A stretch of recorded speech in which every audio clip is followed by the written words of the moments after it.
कि ये कौन है तुम्हारे साथ में? मेरे पति हैं शेषनाग। ओह ठीक है। इस शिव का दरबार, नागलक्ष्मी ने मंगल विवाह हो गया। नागलक्ष्मी शेषनाग जी के साथ भी आ गई। एक दिन शेषनाग जी नागलक्ष्मी के साथ में भ्रमण कर रहे थे, दोनों घूम रहे थे। लक्ष्मी जी ने देख लिया।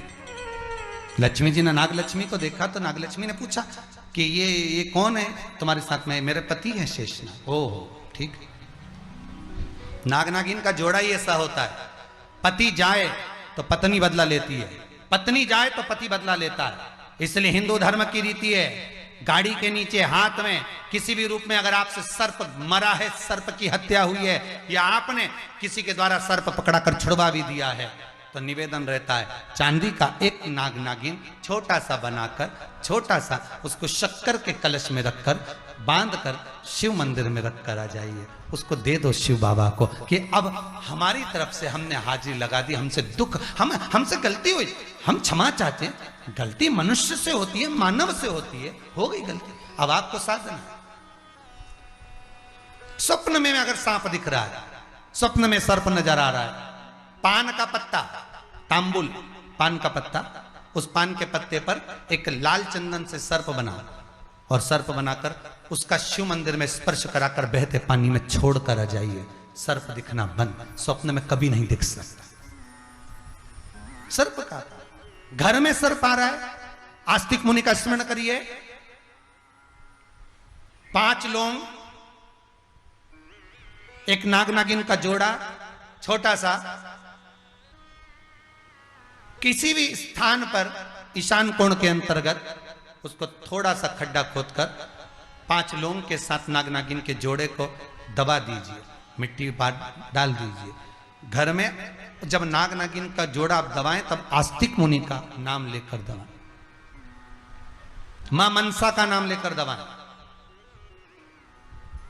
जो नागों की बहन है, उस मनसा देवी का स्मरण कर कर उसको डाल दी। आज भी हमारे यहाँ हिंदू धर्म नीति है, जब पहला कालम नए मकान का पहला कालम जब भराता है, उसमें तांबे के कलश में नाग नागिन रखकर, कमलगट्टा रखकर, अमरबेल रखकर, थोड़ी सी सरसों रखकर उसका पूजन कर कर पहले कालम के अंदर, जो पहला कालम भराएगा, गड्ढे का पहला जो सरिया रखाता है, कालम भराता है, वास्तु पूजन के हिसाब से उसमें रखा जाता है। और वो तो वो उसके रखने के बाद भी जब मकान का मुहूर्त होता है तो वास्तु पूजन में नाग नागिन का जोड़ा रखाता है, वो भी उस मकान में कहीं ईशान के अंतर्गत उसको दबाया जाता है।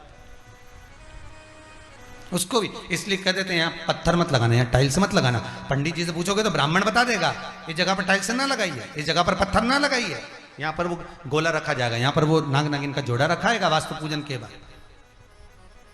4 लोहे की कील, नागफणी कील, वास्तु पूजन में चारों मकान में चारों तरफ लगाई जाती है। क्यों लगाते हैं?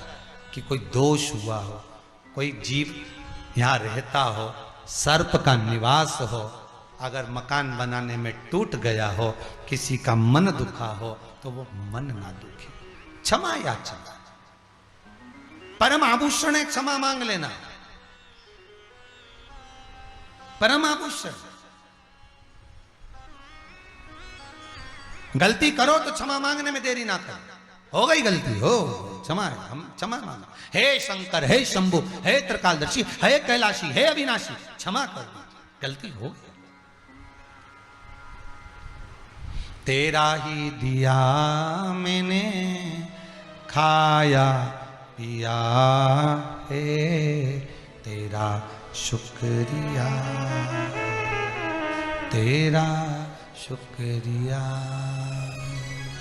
मुझे भोले बाबा ने बहुत दे दिया है, तेरा शुक्रिया, तेरा शुक्रिया। ये तेरी कृपा है, ये तेरी उदारता है, तेरे बल पर मिला जो मिला, बड़ी कृपा है। बस भाव वही, मेरे भोले तेरा सहारा है, मेरी नैया का तू कीना